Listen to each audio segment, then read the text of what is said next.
No, actually, it's a hey. How do you do, Buckaroos? How the heck are you? No, David, it's a new Streamyard thing.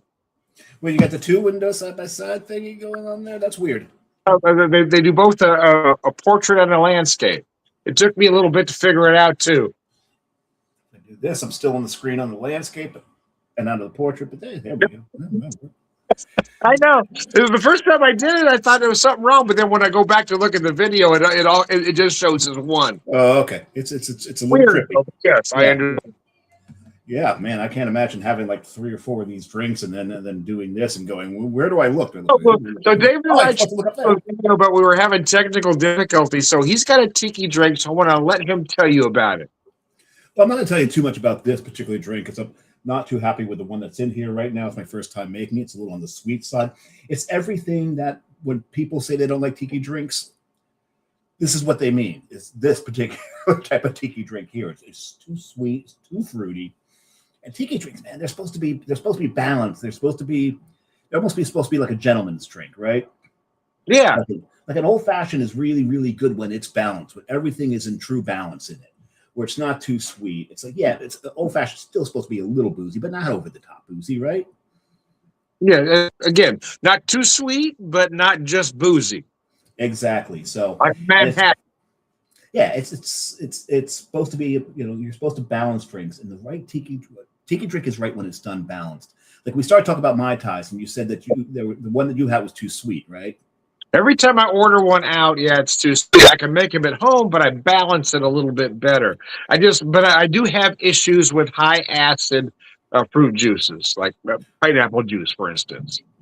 Right, and well, the thing is, remember, what's it? Pineapple juice and lemon juice they're both citric acid, right? Where I think limes are boric acid. So limes is a different type of acid. So maybe you do, but if you have problems with Mai Tai is typically lime. It's not lemon or pineapple. It's lime. But I'll be honest, I don't have as much issue with lemon as I do pineapple juice. Interesting. Okay, maybe it's a different acid in it. But most of the drinks I make don't have pineapple juice in it. One that I make that I invented called the Tiki Sacrifice. That one does have pineapple juice because it's a re-tikied version of a pina colada, because a pina colada is technically not a tiki drink. Right. It's what they call the tiki culture. They call it a boat drink rather than a tiki drink. Frozen drinks. Now you brought me back to things to do in Denver when you're dead. Every time I get boat drinks, I go back to that movie. I've never seen that movie. I'll have to check that one out. Oh, you got to, because the theme throughout is boat drinks. And that's your frozen daiquiri, your frozen margarita, your pina colada. And don't get me wrong, I love pina coladas, absolutely love them. But it's not a tiki drink. Now Mai Tai. Now, when you make it at home? How do you make it, Tom? Oh gosh, I'd have to look it up now. But I know I use some pineapple juice. Trying to think. So I'm a little different. I like an aged rum. Oh, of course. So whereas most you just use your standard light rum or dark rum, I like a really good rum in there. That's one of the other keys to tiki drinks is the blend of rums. Because rums from the different islands and the different countries, because it's not all islands, mind you. Like Guyana has its own type of rum. The Demerara rums that have like a little bit of earthiness to them. I love that. If the ones that come from the French colonies, those are done a little differently than the ones that come from the Spanish colonies. And then you've got your British Navy rums. Yeah, that makes sense. Yeah. For the longest time, the British Navy had the largest stockpile of rum on the planet. They used to dole it out to their sailors, and they called it their tot. They'd get their tot. Yeah, yeah. And there's something, as I usually put it on my calendar. I forget what day of the year it is, but they called it Black Tot Day, and that's when that's when the British Navy officially ended giving out rum daily to their sailors. So I guess when they started putting nukes on ships is when they probably stopped doing that.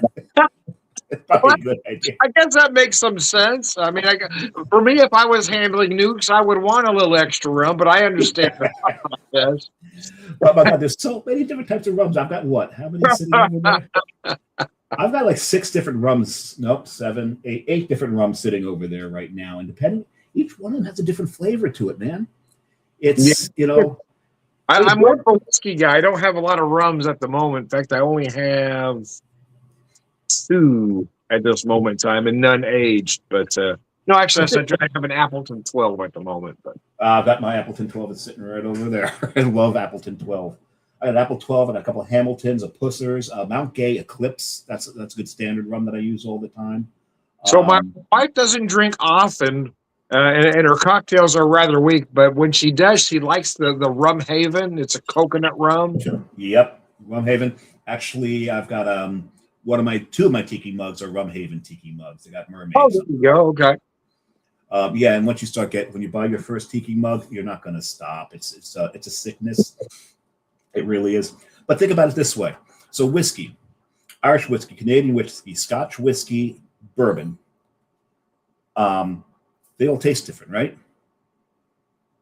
Mm-hmm. Same thing with rums. You get rum from Barbados, you get rum from Bermuda, you get rum from Puerto Rico, you get rum from Guyana, rum from Haiti. They all taste different from one another. That's true. Yeah. And it's not even just the colors, because even your light rum from Puerto Rico is going to be different than your white rum from Jamaica. That's true. Different flavor. So part of the key to tiki is being able to blend these rums to get that flavor you want to go with the other ingredients in there. And it was started by Don the Beachcomber. This is like back in the 30s, I believe, is when he started it. And this is he was a revolutionary. It all started in California, believe it or not. It didn't start in Hawaii. He pretty much appropriated the culture for his drinks. And it's funny because Hawaii, that kind of culture had disappeared into corporate America. It became a state. Tiki culture actually had to be reintroduced into Hawaii from California, which is crazy when you think about it. So, but Don the Beachcomber, he created all these recipes. He created them. Did he create the Mai Tai? No, I don't think he did. I think Trader Vic created the Mai Tai. But Don the Beachcomber created something called the Zombie. The Zombie. I do remember the Zombie. Yeah. And the thing about the Zombie and Don the Beachcomber, when he passed away, his ingredients were not passed down. His recipes were not passed down. Trader Vic managed to. Trader Vic was from Texas, by the way. He actually passed all of his recipes down before he went. So we know how to make a Mai Tai. Everyone knows how to make a Mai Tai because of that. But there are so many different versions of the Zombie out there. But there's this one guy, Don Barry. I think it's Don Barry. He went and he did find something in an old cookbook that was for a charity event where Don had put his zombie recipe in it. Oh, really? Wow. So, and he's got that published in his book called Exotica. And when I make a zombie, that's the one that I make. Okay. But again, the key is balancing it. And what Don the Beachcomber came out with was 4 bitter, 3 of sweet, 2 of... No, I've got it backwards, don't I? I think it's right. 4 bitter, 3 of sweet, 2 of strong, 1 of weak. Okay. So when he's talking about bitter, he's talking about the fruit juices. When he's talking about sweet, he's talking about your syrups. When he's talking about strong, he's talking about the alcohol, the booze. And when he's talking about weak, he's talking about the other stuff that can go into it, like seltzer. Yeah. Or something along those lines that you can else put in there. I could probably think of other ingredients, mint leaves, whatever. But that's not meant to be a ratio.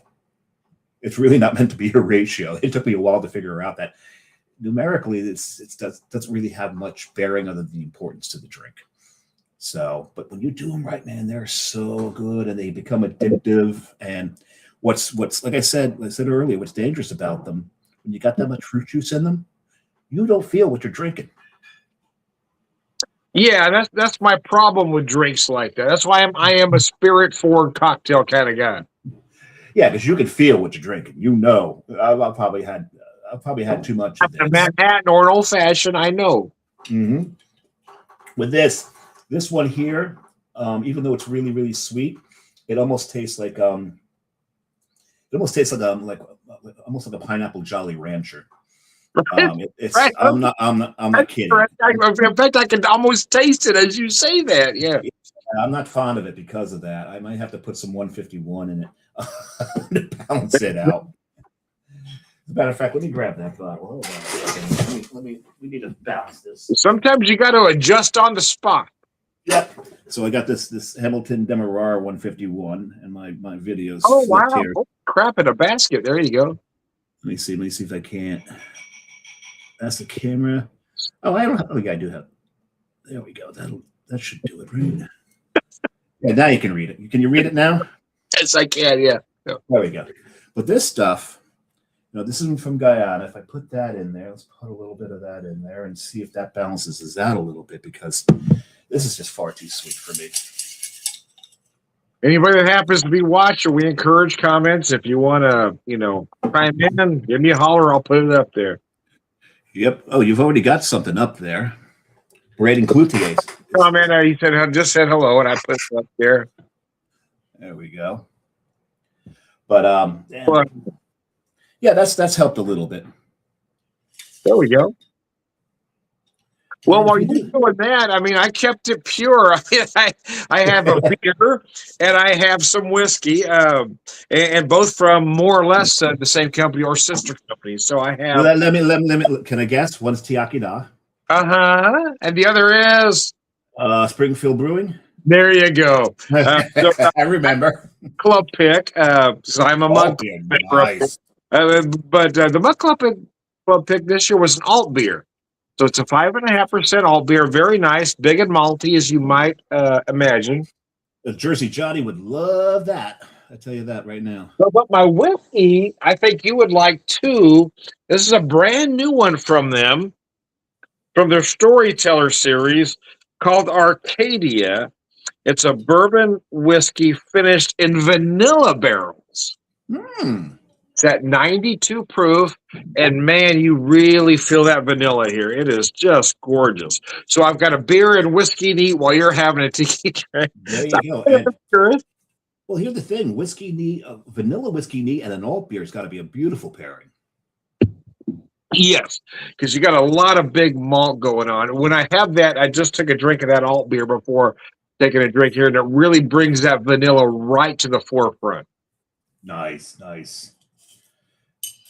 But there's so I'll let you know. I was going to message you, so I'm glad that you decided to go live and send me the link, because I was going to message you. I may be blowing through your way in November. Really? Mm-hmm. One of the things on my bucket list. Where are you going?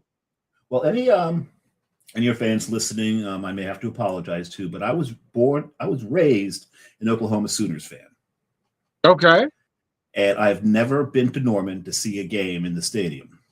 And it's been on my bucket list for the longest time. This November, and I forget which game I'm aiming for. I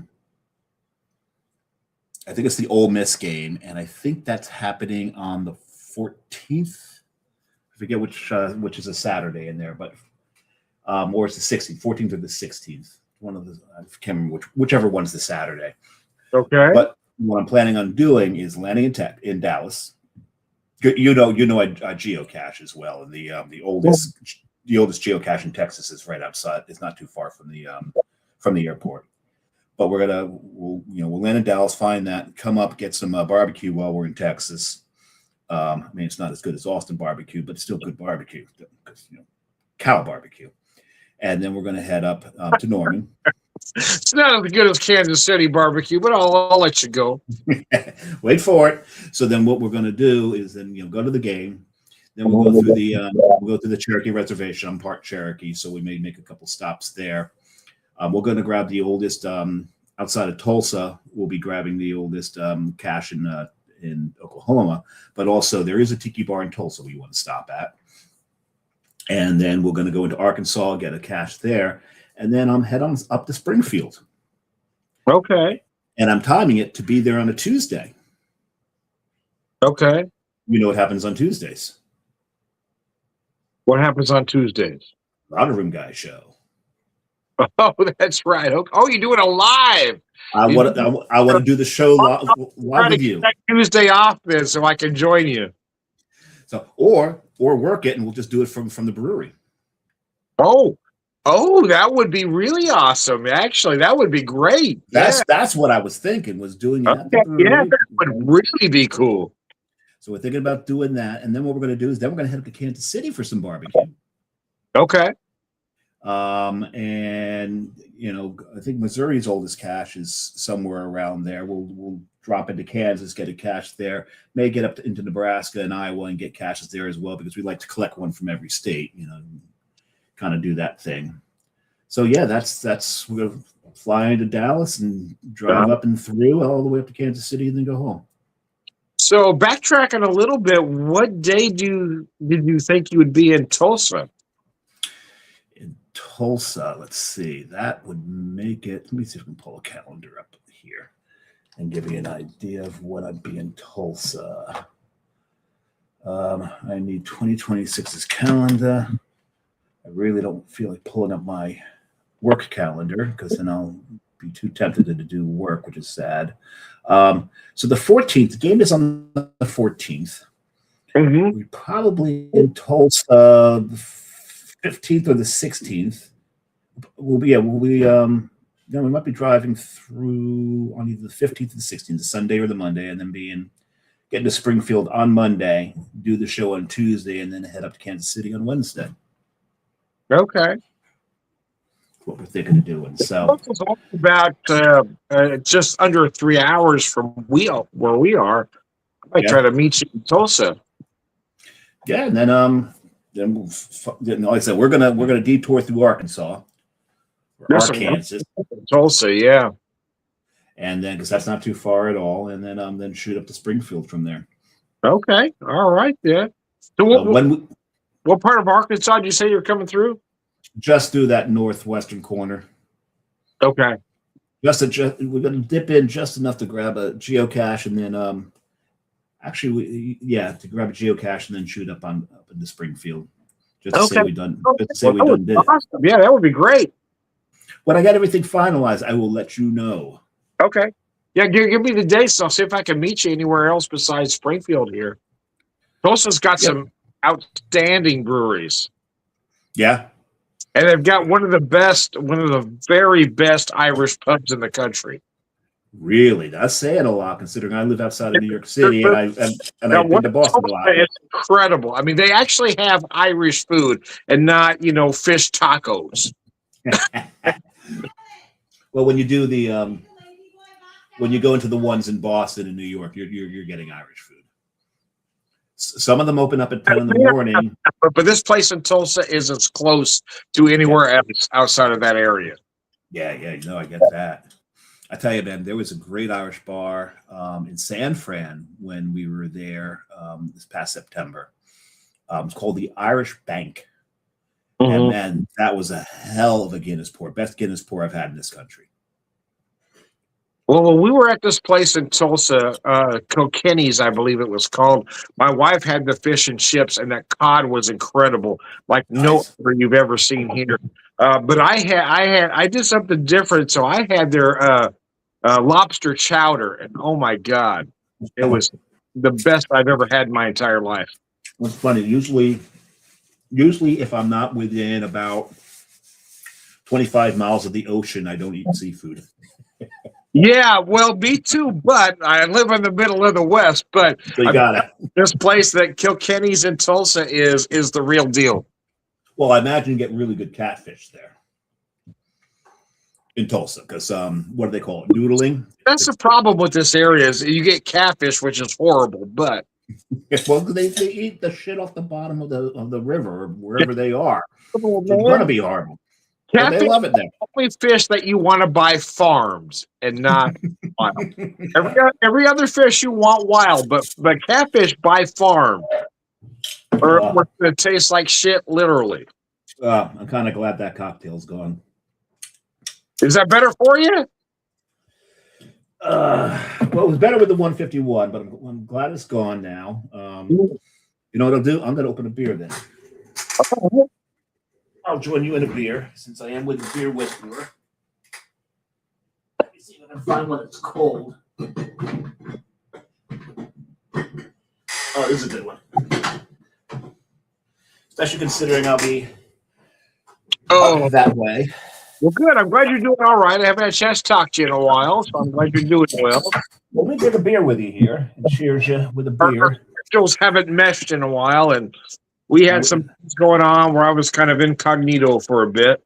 Yeah, and it was one of those things where, like, reach out, say we're thinking of you, but we know, give Tom some distance, give him some space, give him some time. But I'm going to drink one of these. But I was at work yesterday, and a semi-regular comes in, and he says to me, "Are you done grieving yet?" Well, you're never done grieving. Come on. And I said to him, "Well, that's..." And I've kind of forgot that I was working and behind the bar at the time, and I said to him, "Well, that's a fucking stupid question." That is not I've lost every ability to be diplomatic. Why would you ask somebody that question? Well, wait a second. You've had the ability to be diplomatic? Well, okay. Good point. Okay, I'm just checking that, because maybe there was a point in time that you had that ability. That was as diplomatic as I could possibly be at that point in time. If I wasn't working, if I wasn't behind the bar, it'd have been but as diplomatic as I can be, I said, "That's a fucking stupid question." Why would you ever? I mean, why would anybody ever ask that question? It's just something that should never be said. Well, especially anybody who knows you know that there's many things that happened a while back that you're still grieving about. So no, that's actually is a dumb question. Well, and it was one of the things too. He said, "Well, I lost my mom about a year ago, or I lost my mom a while back, and I only grieved her for about a year." I said, "Well, my wife and I lost our son to cancer 13 years ago, and I feel it deeply to this day as I did that very moment it happened. So that was a very stupid thing for you to ask me. Please don't ever do that again." And I walked away from him before I jumped across the bar and killed him. Oh, don't do that. That'd be bad. That'd just make a bad situation worse. I'm a non-violent guy, David. You know me, but damn, that just rubbed me all sorts of the wrong way. Well, just thinking about it this way, he was measuring you against him. Not measuring you, but he was. I don't know if he was putting yourself in his shoes, whereas like he was able to do that. Were you able to do that? Everyone does it differently, right? So maybe he thought you were similar as to him, and if he had lost his mom only about a year ago and only grieved for about a year, that's some cold-hearted shit right there, I'd say. Yeah, well, yeah. Well, it depends on what their relationship was, but that's true. I mean, there's a lot of factors. The only thing I thought of later, I thought, well, maybe he was just asking me a question based on how I was acting at that moment behind the bar, trying to do my job. Yeah, maybe. But I was gonna say, I like the beard. You're getting some length on that beard there, Tom. Yeah, I actually just trimmed it up a little bit, but yeah, a lot of folks say they like it. But I'm about Snow White at this moment in time. Well, I had kind of a full one going, and I just shaved it off this morning. I kind of got really, really sick and tired that every time I sat down, a kid would plop onto my lap and tell me what he wanted for Christmas. It's like, enough of this. Okay, I get it. Without it, which makes me want to shave mine off now. Because I had the bushy hair. The thing. I was like, okay, enough. Let's stop this before parents start turning me into the police, because this is not me. I'm not doing this. Yeah, but see, I'm the opposite. I want to go full Santa Claus. Well, you do that. I don't want to do that. Oh man, this is a good beer. You've had this, right? The Schlafly Christmas Ale. Yeah. Yes, I have. Yes, that's a damn good beer. So I figured I'm with the Beer Whisperer. I need to drink a beer. There you go. So, Well, we've got let's see, what do we got coming up? Well, see, no, I don't know if any of us could have aligned this whole month to do an Anna Chaser show.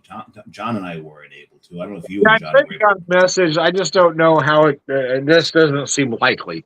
The only, I mean, I'm off. I'm off the next couple Wednesdays, but I don't know what his schedule is like. Yeah, I know that Jess has changed her schedule up a little bit, which has changed his schedule up a little bit. And there's only one Thursday that I could have done it this month, and that would have been last Thursday. And it was the only Thursday he couldn't have done it this month. Yeah, and I can't do any Thursdays because I work till now. And this Thursday coming up, I'm going to go see Andrea Bocelli. So, oh, there you go. I'm gonna have to bring tissues with me. Huh? You lose a bet? Oh, I love Andrea Bocelli. You kidding me? Love him. I'm gonna have to fill my pockets full of tissues because, man, when that man sings, it can be so emotional. All right. He's just got, what was it? Celine Dion said, if God had a voice, it'd be Andrea Bocelli singing. I just absolutely love him. I would take anything to heart that that she said, but nevertheless. Well, there's that, but no, I agree. I actually agree with her. I just think he's got one of the best voices of his generation. But no, so yeah, we'll see. So in January, we'll see about that coming back, and see how we can play those stuff out. I'm trying not to make John do a tiki show every time we get together, because we did the last time, but we'll see. So what's coming up with you? What are your Christmas plans? So I am off Christmas Eve and Christmas Day. As I speak to you, we don't really have any, but we did have some friends invite us for Christmas Eve. We kind of want to, but neither one of us are sure if we can be around that many people. Right. They're very nice folks, have helped us out a lot. So we kind of want to go for that reason, but we have to kind of psych ourselves up to try to be around that many people at one time. So it's difficult. Yeah. Well, I think we're having people over Christmas Eve and Christmas Day. Yeah, mostly neighbors in the building and Carrie's family. And I'll probably there's a good shot. I'll get to see my daughter on her birthday this year, which will be awesome. She's coming up to New York for. How old is she now? She's going to be 16. My Lord. Yep. That's an age. Yep, and the thing is, and then she's coming back up in March, and then she comes and spends her time with her old man for her spring break. We'll see how long that lasts. Well, good luck. Yes, it's coming up, and then we're driving down to Washington, D.C., and going to see the sites in D.C. There you go. So that'll be fun. So, well, now I need to make myself a proper tiki drink after that, the catastrophe. Okay. Well, do what you got to do. And I know Carrie's waiting for one as well. She just had to be. I just gave her a Surly Abrasive. Oh, really? Okay. She's never had one before. All right. Well, my question to you then: do you need to get off here and go do that, or do you want to have? No. She has it. I was just saying that. Well, she's got that. She's working through that. So I'm out, so I will make myself another one. But I don't know if you want to jump off and end the video. Yeah, I should probably go because I know dinner's almost ready. She's making a rose con pollo. Any parting wisdom? Yes. At my age, Advil's becoming a food group. Yeah, be careful with that because that will mess up your stomach like mine is. Well, I take Nexium every single day, so. Yeah, I take a Prevacid, but nevertheless, your stomach keeps getting worse.